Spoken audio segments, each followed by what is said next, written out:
Tamam,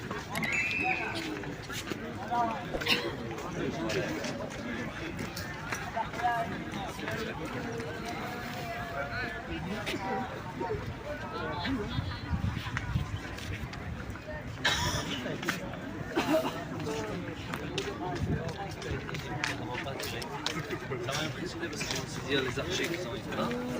Et ça m'a pas donné un bon.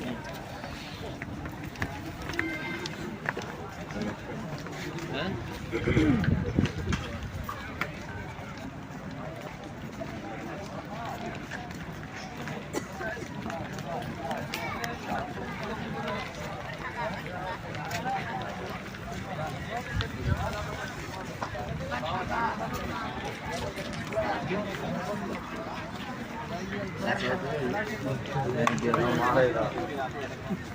आया थोड़ा उधर से आया तो ज़्यादा देर रुकेगा